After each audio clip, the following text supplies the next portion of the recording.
বিতর্কিত ধর্মীয় বক্তা আমির হামজাকে গ্রেপ্তার করা হয়েছে। বিকেলে কুষ্টিয়া থেকে তাকে গ্রেপ্তার করে ঢাকা মহানগর পুলিশের counter terrorism and transnational crime unit.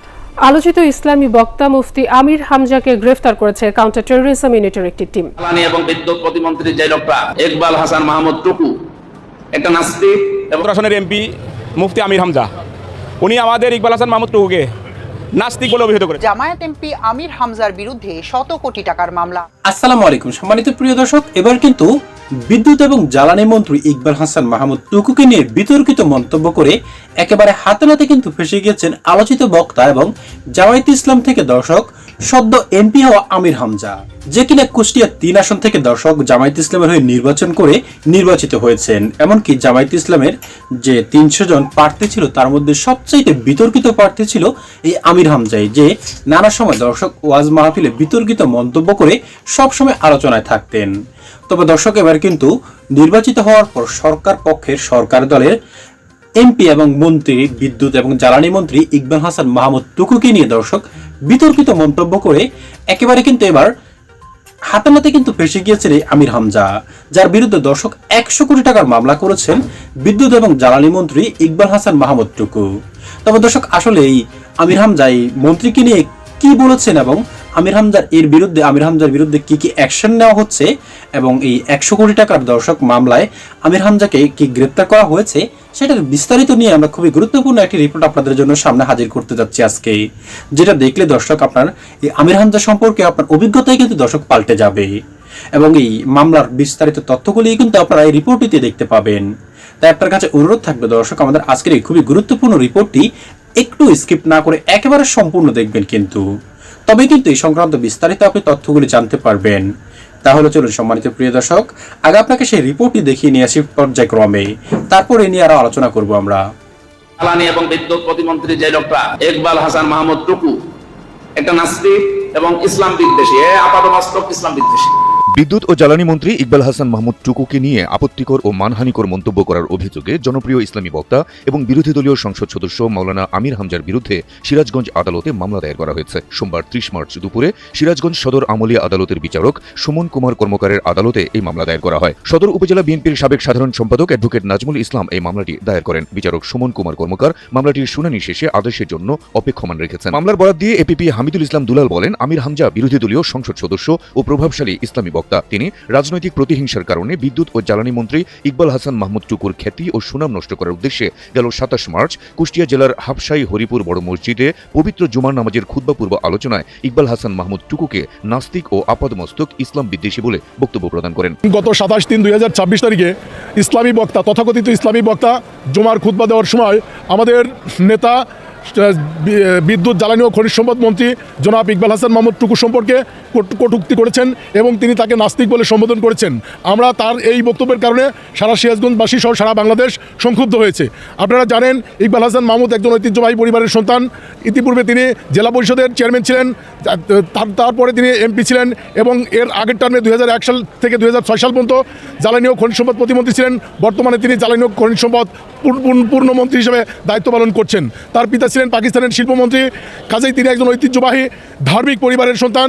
তার এই জনাব আমির হামজা এই ধরনের মন্তব্য করার কারণে আমরা সিরাজগঞ্জবাসী সহ জাতীয়তাবাদী দল এবং দলের সমস্ত নেতাকর্মী তার প্রতি আমরা ক্ষুব্ধ হয়েছি এবং তার মানহানি করার জন্য আমরা বিজ্ঞ আদালতে আজকে মামলা দায়ের করেছি ৫০০ ধারায় এবং বিজ্ঞ আদালত আমাদের মামলাটি গ্রহণ করেছেন এবং তিনি একটা পেন ড্রাইভ জমা দিলে আদেশ প্রদান করবেন। তিনি বলেন, আমির হামজার এই বক্তব্যটি সামাজিক যোগাযোগ মাধ্যমে দেশ বিদেশে ছড়িয়ে পড়ে। এতে বিদ্যুৎ ও জ্বালানি মন্ত্রী ইকবাল হাসান মাহমুদ টুকুর পারিবারিক ঐতিহ্য ও সামাজিক মর্যাদা ক্ষুণ্ণ হয়েছে এবং বিশ্বজুড়ে তার অপূরণীয় মানহানি ঘটেছে। এই মানহানিকর বক্তব্যের মাধ্যমে ১০০ কোটি টাকার সম্মানহানি করা হয়েছে দাবি করে দণ্ডবিধির ৫০০ ধারায় অপরাধ আমলে নিয়ে আসামির বিরুদ্ধে গ্রেপ্তারি পরোয়ানা ইস্যু করার আবেদন জানানো হয়।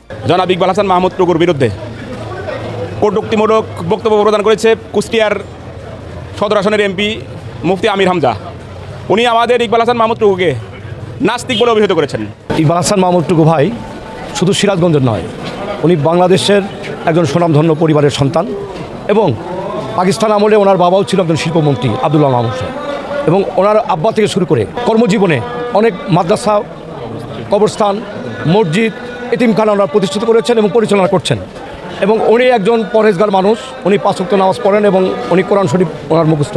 এদিকে সিরাজগঞ্জ জেলা আইনজীবী সমিতির সদস্যরাও আমির হামজার এই বক্তব্যের তীব্র নিন্দা জানিয়েছেন। তারা বলছেন, একজন সজ্জন রাজনীতিক ও প্রভাবশালী মন্ত্রীর বিরুদ্ধে এ ধরনের নির্লজ্জ মিথ্যাচার কোনোভাবেই মেনে নেওয়া যায় না। আইনজীবীরা সরকারকে এই ঘটনার সুষ্ঠু তদন্ত করে যথাযথ ব্যবস্থা নেওয়ার আহ্বান জানান।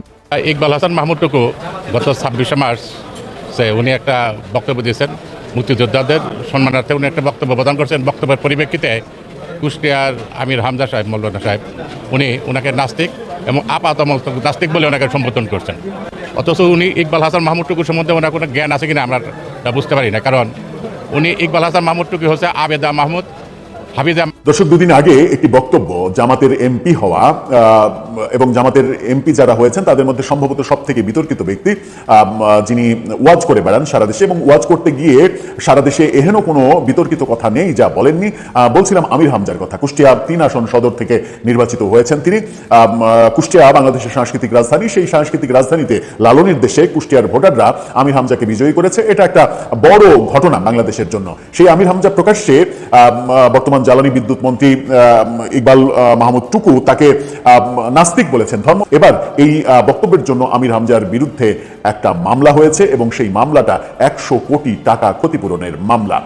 চলুন একটু জেনে দেখি আমির হামজার বিরুদ্ধে যখন মামলা হলো তখন বিএনপি এই ব্যাপারটাকে কিভাবে দেখবে, কারণ আগের উদাহরণ রয়েছে যেটা খুব একটা এই ধরনের মামলাকারীদের পক্ষে যাওয়ার ঘটনা ঘটতে আমরা দেখিনি। টেলিভিশনের এই শিরোনামটা দেখে নিন, সেখানে বলা হচ্ছে আমির হামজার নামে 100 কোটি টাকার মানহানি মামলা।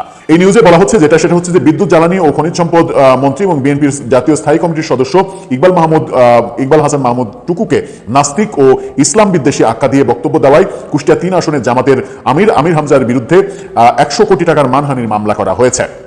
আজকে দুপুরে সিরাজগঞ্জ সদর আমলি আদালতে অ্যাডভোকেট SM নাজমুল ইসলাম বাদী হয়ে মামলাটি দায়ের করেছেন। আদালতের বিচারক সুমন কুমার কর্মকার মামলাটি আমলে নিয়ে আদেশের জন্য অপেক্ষমান রেখেছেন। বাদী অ্যাডভোকেট নাজমুল ইসলাম বলেছেন, মন্ত্রী ইকবাল হাসান মাহমুদ টুকু একজন সম্ভ্রান্ত মুসলিম পরিবারের সন্তান এবং জেলার বিভিন্ন মসজিদ, মাদ্রাসা, কবরস্থানের উন্নয়নে জড়িত।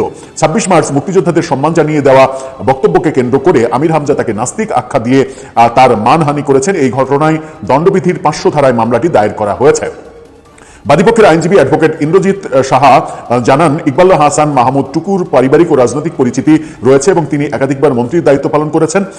তাকে নাস্তিক বলে আখ্যা দেওয়ায় তার ব্যক্তিগত ও সামাজিক মর্যাদা ক্ষুণ্ণ হয়েছে। বিষয়টি তথ্য উপাত্ত সহ আদালতে উপস্থাপন করা হয়েছে। এদিকে মন্ত্রীকে নিয়ে এমন বক্তব্যে সিরাজগঞ্জের আইনজীবীরা ক্ষোভ নিন্দা জানিয়েছেন। তারা অভিযুক্ত আমির হামজার দৃষ্টান্তমূলক শাস্তি দাবি করেছেন। কিন্তু এই সমাজ কতটা আমির হামজার বিপক্ষে দাঁড়ানোর জন্য প্রস্তুত সেটাও একটা বড় বিষয়।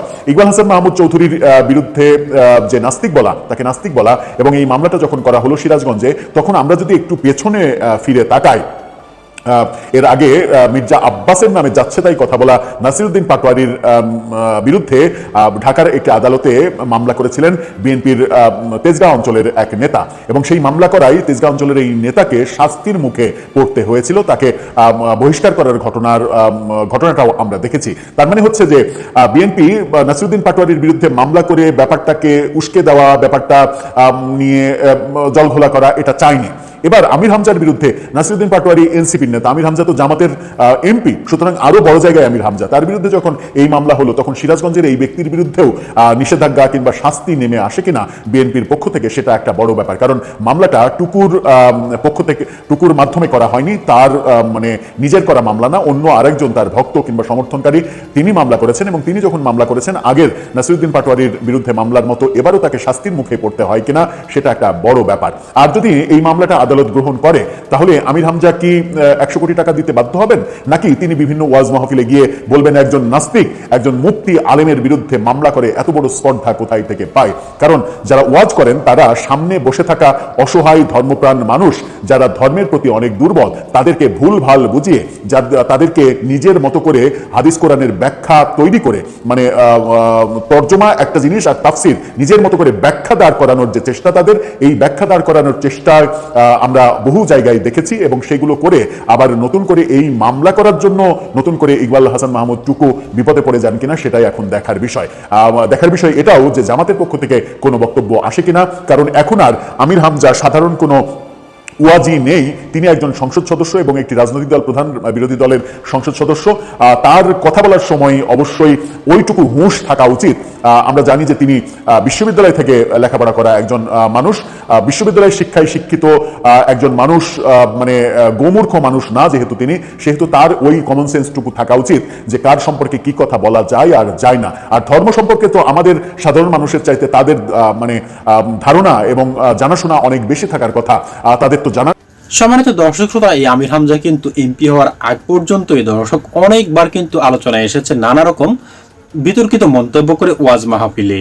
তবে দর্শক এখন যখন সে একজন সংসদ সদস্য হয়েছে, এখন তো অন্তত পক্ষে দর্শক তার মুখে লাগাম দিয়ে কথা বলা উচিত ছিল। সে যেই হোক না কেন, যার বিরুদ্ধে কথা বলুক না কেন, অন্তত পক্ষে যেহেতু একজন জনপ্রতিনিধি হয়েছে সেই হিসাবে তার অন্তত পক্ষে মুখে লাগাম দিয়ে কথা বলা উচিত ছিল। কারণ দর্শক একজন জনপ্রতিনিধি একটা উপজেলা, একটা দুইটা উপজেলার দর্শক অভিভাবক, তা আবার কথাটা বলেছে কাকে নিয়ে? বর্তমান যে দল ক্ষমতা এবং দর্শক যে একজন এমপিকে নিয়ে এমন বিতর্কিত মন্তব্যটা করেছে দর্শক, যেটা যে বিতর্কিত মন্তব্যটা করেছে সেটা তো আপনারা বিস্তারিত রিপোর্টে দেখতে পেয়েছেন। কিন্তু দর্শক এখন কিন্তু দেখার বিষয় জামায়াতে ইসলামী এই আমির হামজার বিরুদ্ধে কি ব্যবস্থা নেয় দলগতভাবে, এবং বিএনপি এই মামলা অথবা বিএনপি দলগতভাবে আমির হামজার বিরুদ্ধে দর্শক কি প্রতিক্রিয়া দেয়। যেহেতু বিদ্যুৎ এবং জ্বালানি মন্ত্রী ইতিমধ্যে কিন্তু 100 কোটি টাকার মামলা করেই ফেলেছে আমির হামজার বিরুদ্ধে, সেই হিসাবে দর্শক এখন দলীয় কোনো পর্যালোচনা হইলে হয়তোবা এই বিষয়টা মীমাংসা হয়ে যেতে পারে। সম্মানিত দর্শক শ্রোতা, আমির হামজার এমন মন্তব্যটুকু দেখার পর দর্শক আপনার কি মনে হয়? অবশ্যই আপনার মূল্যবান মতামতটুকু দর্শক আমাদের কমেন্ট বক্সে জানাবেন। আজ এ পর্যন্তই, ভালো থাকবেন সকলে, আশা করি। খোদা হাফেজ।